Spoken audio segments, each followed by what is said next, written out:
मेरी हालत पे है आसमां भी रो रहा। वो ये चाहती हैं कि जिस तरह अम्मा ने उनकी और गुल्लू भाई की शादी का फैसला सुना दिया था, बिल्कुल इसी तरह अम्मा उनके और सत्तार अंकल के साथ ना रहने को दिल से कबूल कर लें। ये दोनों मियाँ बीवी का मामला है, इसलिए हम दोनों तय करेंगे। हम दोनों नहीं, सिर्फ मैं फैसला करूंगी। नाजी, अम्मा, मैंने कहा ना बीच में मत बोलो। मेरी हालत पे है आसमां भी रो रहा।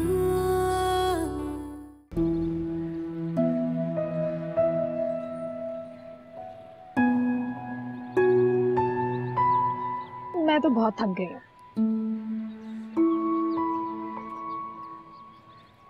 तुम भी बैठ जाओ ना, तुम थके नहीं? नहीं, मैं तो नहीं थका। मैं तो बहुत थक गई हूँ। तुम्हारी बात और है यार।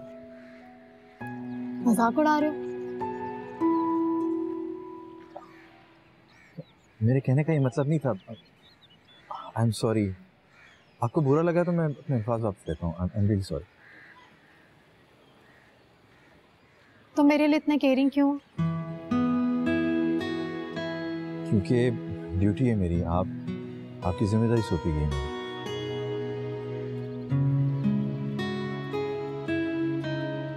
मेरी थोड़ी सी परेशानी पे परेशान हो जाते हो। कहीं जॉब छुड़ाने की जरूरत तो नहीं है ना? मोना जी, अल्लाह ने अपने बंदों को रिस्क देने का वादा किया हुआ। और जॉब की जहाँ तक बात है, वो ये चली जाएगी तो और मिल जाएगी। मुझे तुम जैसा कोई नहीं मिलेगा। हाँ, कुछ कहा आपने? मैंने कुछ कहा?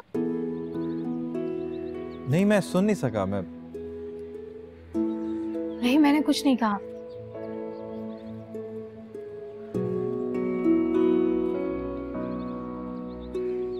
तुम अपनी जॉब से सेटिस्फाइड तो हो ना? क्या बात है, आज मेरी जॉब की बहुत फिक्र हो गई। क्योंकि तुम्हारा कैलिबर नहीं है। कैलिबर नहीं? मोना जी, ये कैलिबर, क्लास, स्टेटस, ये सब इंसानी दिमाग के कीड़े हैं। जो लोग इन चक्रों में पड़ जाते हैं ना, वो कहीं नहीं रहते। मैं तो सिर्फ इतना जानता हूँ कि रिज़्क़ हलाल कमाना इबादत है, और मैं पूरी ईमानदारी से रिज़्क़ हलाल कमा रहा हूँ, पैसे कमा रहा हूँ, और मुझे इसमें कोई शर्म महसूस नहीं। तुम कितना मुख्तलिफ हो उससे। किससे? हारिस से। हारिस? मेरा मंगेतर था। मुझसे बहुत चाहती थी। हमारी शादी हो रही थी और पार्लर जाते हुए मेरा एक्सीडेंट हो गया था। I am sorry. और 4 दिन के बाद मुझे होश आया था।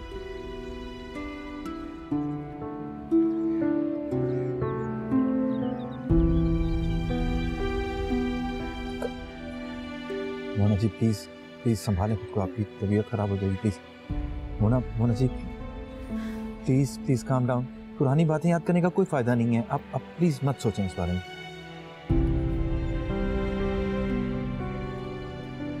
मैं रोई नहीं थी, मैं बिल्कुल नहीं रोई थी। वो रोई थी मैं। आज रो ले मोना जी। मैं नहीं रोई, मैं रोना नहीं चाहती, मैं नहीं रोना चाहती। मोना जी रो लें, दिल में जो गुबार है निकाल दें। नहीं रोना चाहती मैं नहीं रोना चाहती, मैं नहीं रोना चाहती। मोना जी, मैं नहीं रोना चाहती हूँ, मैं नहीं रोना चाहती, मैं नहीं रोना चाहती।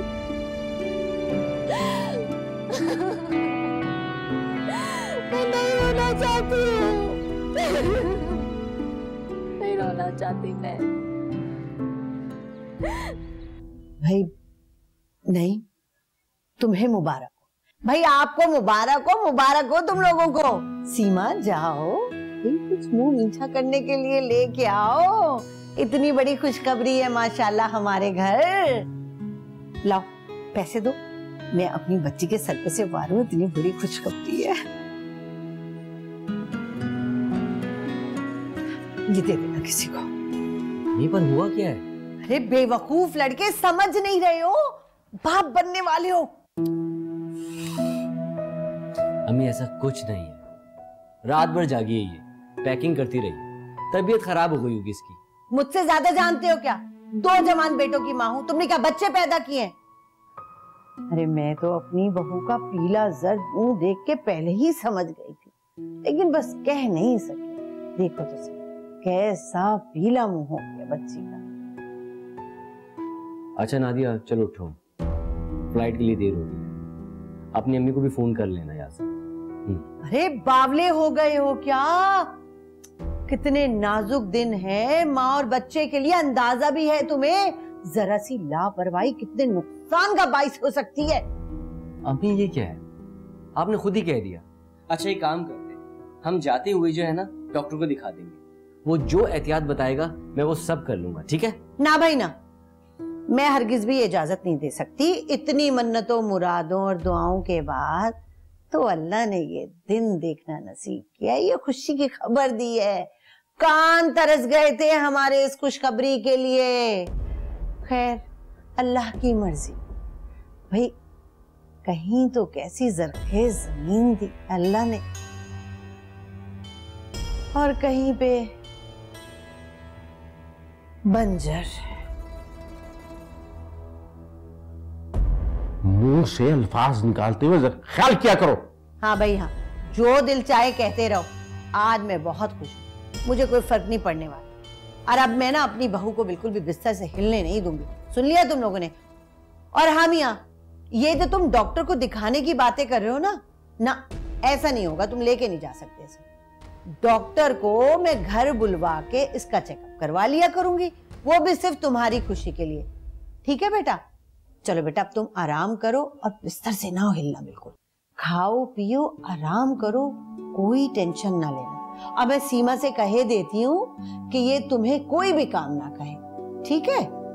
अम्मी नादिया बीमार नहीं है, आप बिला वजह ही। अरे पागल बावले तो नहीं हो गए? ये शुरू के दिन है, बहुत नाजुक दिन होते हैं बच्चे और माँ के लिए। वो फरीदा की बहू है ना, वो भी इसी तरह एहतियात नहीं करती थी, हर रोज घूमने चली जाती थी अपने मियाँ के साथ बदएहतियाती की, तो अल्लाह ताला ने 3 मर्तबा औलाद का नाम दिखा के छीन लिया। अरे जब ऐसी बदएहतियातियां करेंगे लोग तो फिर ऐसा तो हो गई। अब बे औलादी जो है वो नसीब में लिखी गई। तौबा तौबा तौबा। हाय बेटा ये तो तुम्हारी माँ ही को बेहतर पता होगा, मैं इस सिलसिले में कुछ नहीं कह सकता। भाई इनको तो तौबा ही है। अच्छा भाई, अब मैं अपनी बहू के लिए अपने हाथ से दूध गर्म करके लाऊंगी। बेटा ये ना जब बाहर जाओगी ना, याद से किसी गरीब को दे देना। पता है क्यों? सदका होता है ना, वो बहुत जरूरी होता है खुशियों का। अरे तौबा तौबा, नजर तो घर के घर बर्बाद कर देती है, वो तो अपनों की भी लग सकती है। हाय अल्लाह ताला मेरी बच्ची को, मेरी बहू को सलामत रखे। अल्लाह तूने इतनी खुशखबरी सुनाई, माशाल्लाह माशाल्लाह। अब बेटा ये रियाज से दे देना है, आराम करो मेरे बच्चा।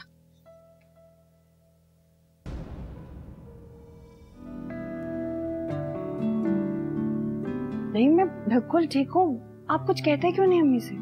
मुझे खुद समझ में नहीं आ रहा कि मैं खुश हूं या फिर ट्रिप की। अरे यार मैं भी क्या सोच रहा हूँ। ये तो खुशी की खबर है, बहुत बहुत मुबारक।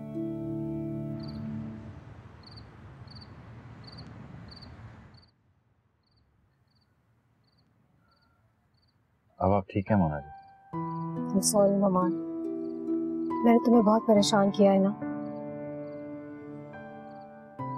कोई बात नहीं, इसी बहाने आपके दिल की भड़ास सुनते। चलें? चल।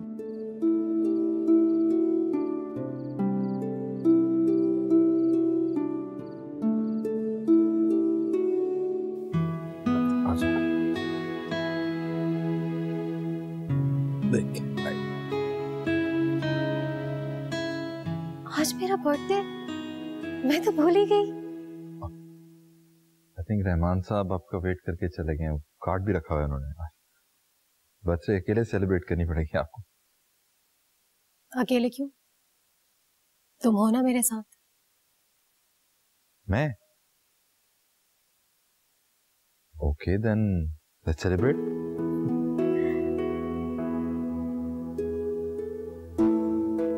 ऐसे कमाल है, लड़कियों को तो कभी अपनी बर्थडे भूलती नहीं है।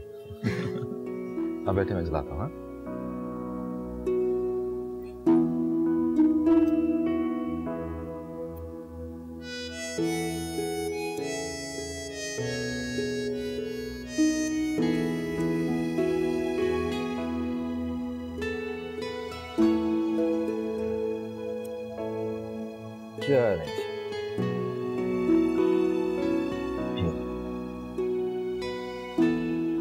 कैंडल्स तो बुझा दें।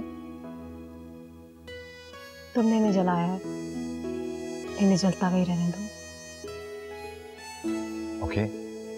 Happy birthday to you, happy birthday to you.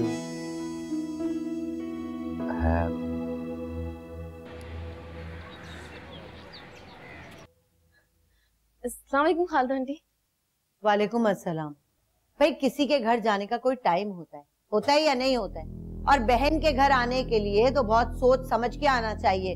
मुंह उठा के चल पड़ती हो, कोई सलीका है ना तरीका है। आई एम सॉरी आंटी, वो मैं अच्छी बजे का पूछने आई थी, वो सुबह हमसे मिलने भी नहीं आई। मैं उनको कॉल करूं तो फोन भी बंद जा रहा है उनका। आपको पता है वो कौन से होटल में है? उनको फोन करके पूछने वो कैसी हैं। अम्मी भी बहुत परेशान। अच्छा बस, नईम का फोन आएगा तो पूछ के बता दूंगी। चलो जाओ अभी यहाँ से।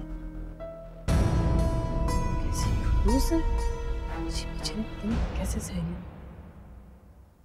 सत्तार अंकल, सत्तार अंकल, आपको बाबा बुला रहे हैं। कौन बाबा?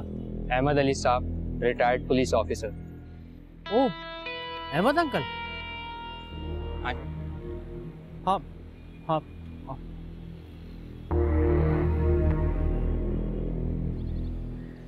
अस्सलाम वालेकुम अहमद अंकल।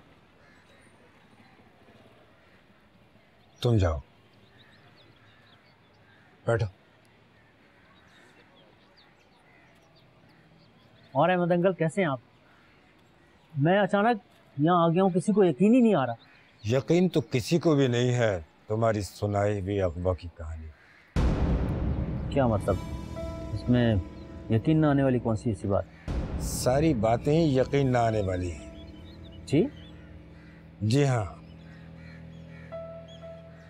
मैं क्या कर सकता हूँ? तुम्हें कुछ करने की जरूरत भी नहीं।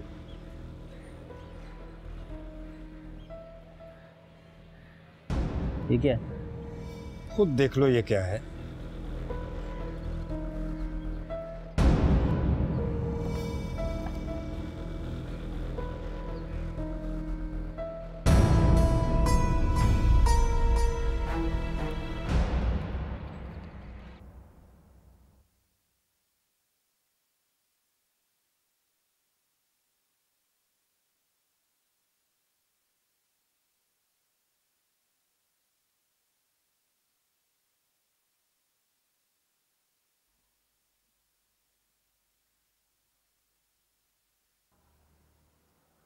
ये लीजिए रूम की कीज, और प्लीज वो क्लीन करवा दीजिएगा।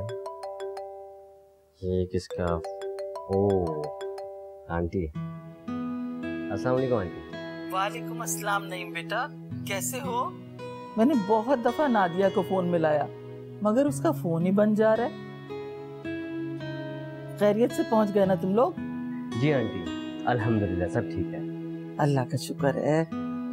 किधर है नादिया? बात कराओ बेटा मेरी। आंटी वो तो नहीं आई मेरे साथ। नहीं आई? मगर क्यों? सब ठीक तो है ना बेटा? आंटी परेशानी की कोई बात नहीं है। दरअसल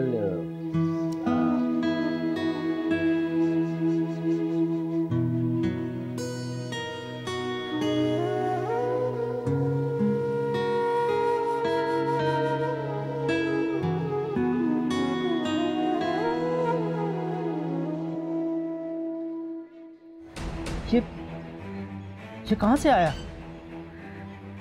जिस दिन तुम दुबई में गिरफ्तार हुए थे ना, उसके कुछ रोज बाद ही फॉरेन ऑफिस ने पुलिस को इन्फॉर्म किया और फिर इन्वेस्टिगेशन यूनिट ने ये लेटर निकाला जो मैंने अपने कब्जे में ले लिया।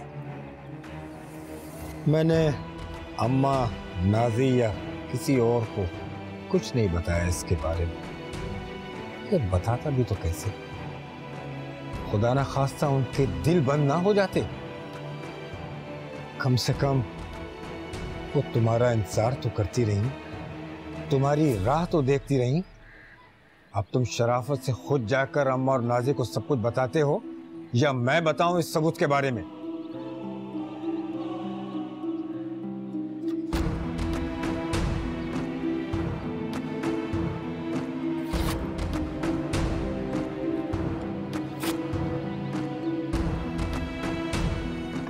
ये रहा सबूत।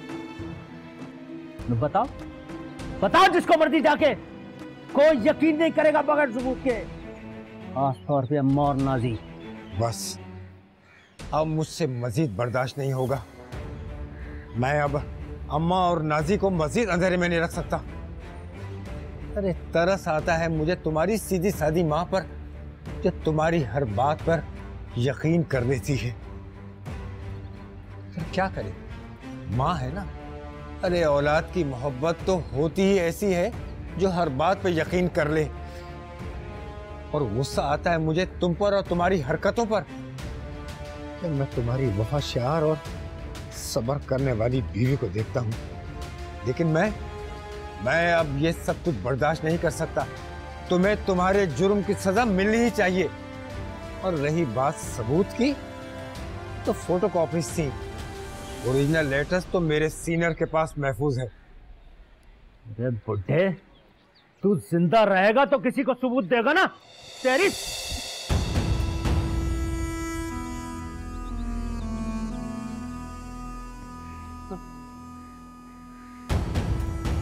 देख लूंगा तुझे, देख लूंगा। ले जाओ उसको।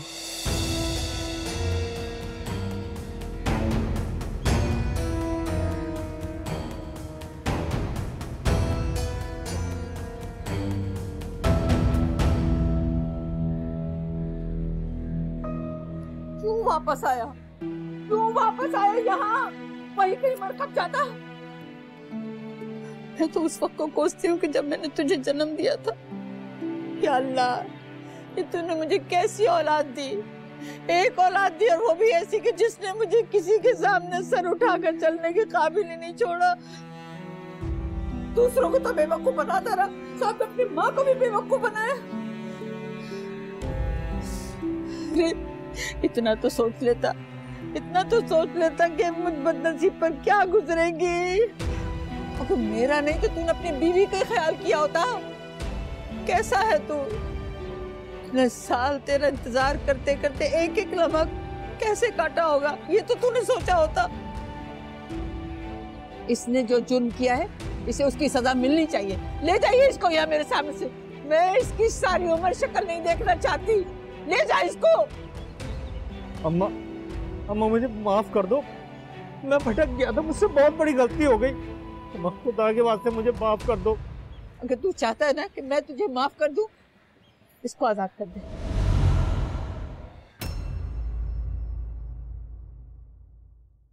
मेरी हालत पे है आसमां भी रो रहा।